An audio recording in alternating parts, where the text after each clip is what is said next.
UFC 315, Muhammad versus Della Maddalena, full card.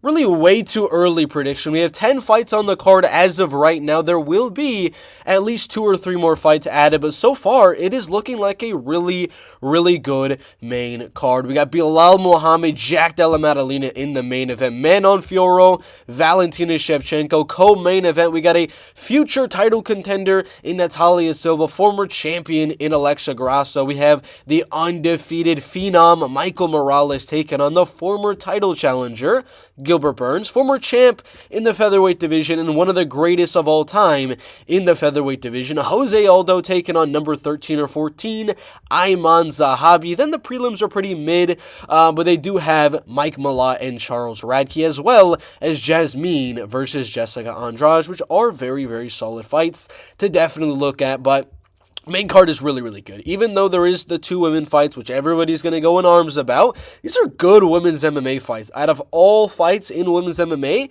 both of these 2 are top 5 for me that I'm most looking forward to in like bantamweight, flyweight, strawweight, and all of that combined, to be straight up with you guys. But it's a good card so far. Again, there will be more, but as of right now, these are my full card predictions. Of course, if you do want to see the bets that I do make for this card once it inevitably does happen, make sure to check that pinned comment down below in the comment section or go down to the description. Either way, we have all of my bets, my prospect list, my rankings, and so many more perks. Just check out that comment and see all the perks you get when you become a channel member. But with that being said, let's get into it. Flyweight, Jasmine versus Jessica Andrade. I'm going to go Jasmine Jasudavicius to win this one. And I want to say a finish. I really do. But her only finishes recently were the Priscilla Cachoeira submission and then the Ariane Lipski da Silva submission win. Jessica Andrade has definitely been submitted before. This is why I'm like kind of iffy on if Jasmine does go out there and get the submission. As yes, Tatiana was able to submit her, Erin Blanchfield was able to submit her, but I kind of regard them as a little bit more high-level grapplers than Jasmine Jasudavicius. Don't get me wrong, Jasmine's great on the ground, not really on the level of a Suarez or Erin Blanchfield. Other than that, it's been a while since she's been submitted. Raquel Pennington, Marion Reneau, really early on, like 10 years ago.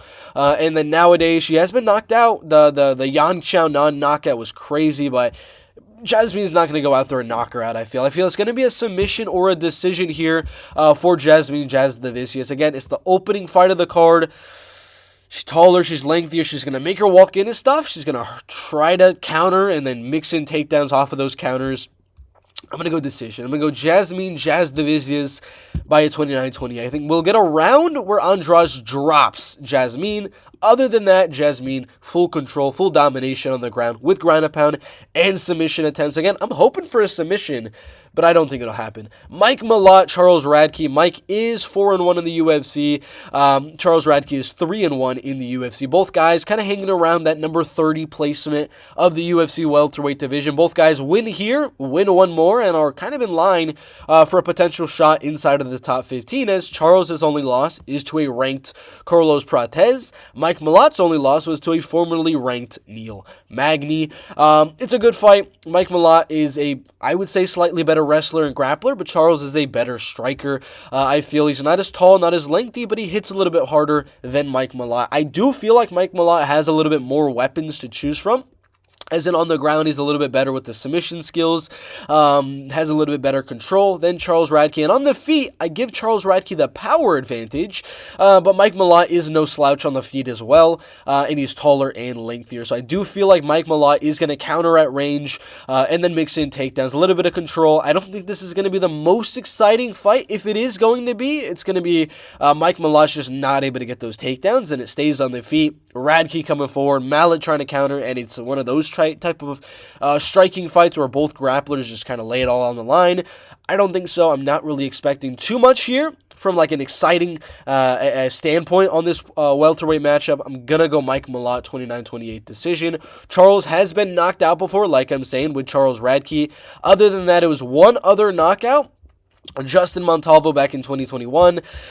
I don't think he's going to knock out Charles Radtke. If he's going to get a finish, it'll be a submission, and Charles has never been submitted. So I'm going to go this fight goes all the way. Unfortunately, I'm going to go Mike Malott by a very close decision. Bruno Silva, Marc-Andre Barriault. I'm going to go knockout, and I'm going to go probably the underdog here, as Barriault's got 70% of the vote. I'm going to go the dog in Bruno Silva to go out there and get the knockout. He is on a skid. So is Marc-Andre Barriault. Lost to Brendan Allen, Sharon Magomedov, Chris Weidman, Ismail Nardiev. I will first off say he won that fight against Chris Weidman. Just going to say that right now. He should only be on a one loss in a row right now in the middleweight division, and he's just not really letting his hands go in a lot of these fights.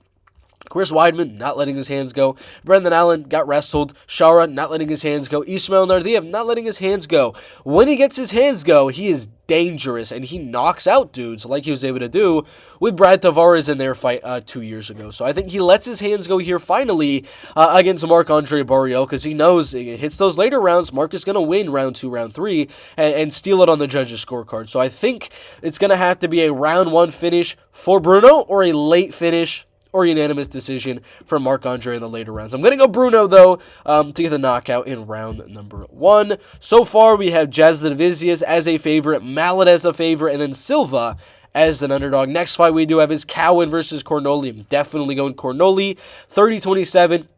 Defend the takedowns, outstrike her on the feet, and just win a unanimous decision. It's an easy breakdown for me.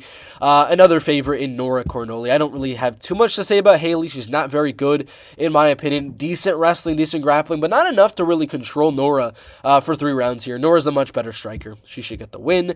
Beksat Almakhan versus Brad Katona. This is a close one. This is a very, very close fight in the UFC bantamweight division.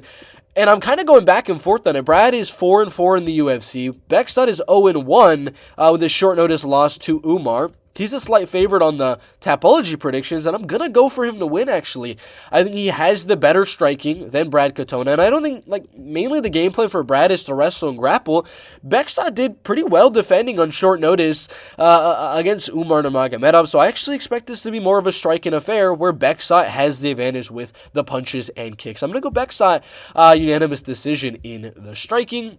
Jose Aldo, Ayman Zahabi, surprisingly, they are almost the same age. I mean, it's like a year and a half, a year and 3 months, a little bit more for Jose Aldo as the older fighter, which doesn't really happen too often. I mean, Mario Batista, Martinez, Marab, these are all guys that are like decades younger, half a decade younger. This is like kind of close, to be quite honest here. Height and reach pretty similar. Little advantage for Jose, little advantage for Zahabi. Striking-wise, it's pretty similar. This is going to be a 3-round striking affair. Zahabi and Aldo's punches are both not really one guy's going to have a huge advantage or the other. Their kicks, Aldo does have the leg kick advantage. I think Zahabi's technique is very, very good, but Aldo's always outputting a lot of stuff. He's always outputting leg kicks. He's always outputting a jab. He's always moving forward and coming at you. I think it's going to be another close one where a lot of people are going to be like, please, God, split decision. Please, Aldo, get a win already. And I think he does. I think he gets out on the scorecards. 29-28 for Jose Aldo. Michael Morales, I'm just kidding. Gilbert Burns in the UFC welterweight division. Michael Morales, I'm going to go for him to win by a decision. I'm hoping for a knockout, but Gilbert's only real knockout loss was Jack Della and then Kamaru Usman a very, very long time ago. Went to a decision with Chimaev and Bilal and Sean Brady and things like that. I think there was, the Dan Hooker knockout very, very long time ago. That's about it. These super, super high-level guys, and I'm not saying Michael's not a super, super high-level guy, but he's going with decisions with Jake Matthews, Max Griffin, and things like that. He got knockouts over Adam Fugit and Trevin Giles. These guys are known to have, kind of iffy chins. So does Neil Magny. So, I think this fight goes all the way, and I'm going to go Michael Morales to outstrike Gilbert Burns in this fight. Defend the takedowns. I think he has the perfect style to defend here and keep it on the feet. But Gilbert's not a slouch on the feet either. We haven't seen Michael Morales really tested in those deep waters late in this fight. So I got Morales winning round 1, winning round 2, and then at Burns' resurgence in round number 3. But round 2 I think is going to be close. Could go either way. I think the actual odds are 5-1 for Morales. Morales should not be that big of a favor. I'm going to go Morales, unanimous decision. Natalia Silva and Alexa Grasso in the UFC flyweight division. I think Natalia is the better striker here. Alexa Grasso, she's good. She's good.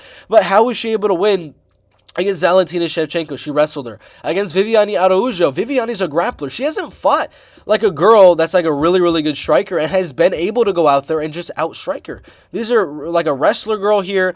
Joanne Wood, she grappled her to get the win. Viviane, a grappler, she was able to outstrike. And then Valentina, a striker, she was able to outgrapple. She's not going to be able to outgrapple Natalia Silva here. Not going to be able to get it down. Natalia will defend the takedowns and outstrike for a unanimous decision. Man on Fiorot, Valentina Shevchenko. I got a new champ. I got the new women's flyweight champion from France in Manon Fiorot. I think it's going to be a 5-round striking affair. I don't think Valentina is going to be able to get those takedowns consistently. I think she'll get 1, maybe 2.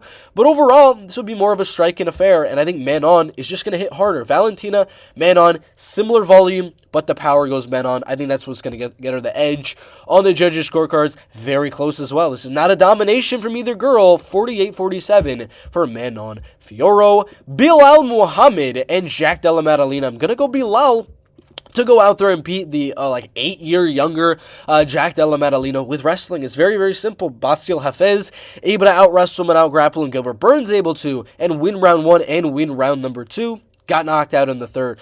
I think Bilal is obviously a better wrestler than Gilbert, a better wrestler than Basil, and we haven't seen, again, Jack in round 4, round 5. I think Jack will defend a lot of the takedowns early, hurt Bilal Muhammad in round number 1, win round number 1, and then as the later rounds go on, he's just going to keep marabbing it and shooting takedowns over and over and over consistently. I think he barely wins round 2, wins round 3. We got a comeback round for Jack Della Maddalena in round 4, dropping Bilal Muhammad, showing a little bit of hope there.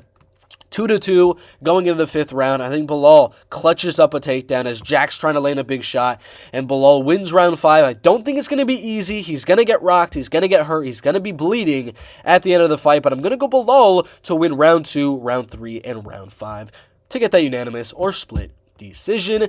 Those are the full card predictions. I got Bilal Muhammad, Manon Fiorot, Natalia Silva, Michael Morales, Jose Aldo, Beksat Almakan, Nora Cornolle, Bruno Silva, Mike Malott, and Jasmine Jasudavicius. In the 50-50 fight, I got someone there. I got the underdog Fiorot. Let's see. Any other dogs on this card that I kind of have? Cornolle's a favorite. I got Silva as well. So Silva and Grasso's a 50-50, so she could be a dog, or Silva could be a 50-50 and be a dog by fight night. But right now, just Fiorot and Silva as 2 dogs on this fight card. Make sure to like and subscribe. Check out that pinned comment for the bets. Thanks for watching. We'll see you in the next one.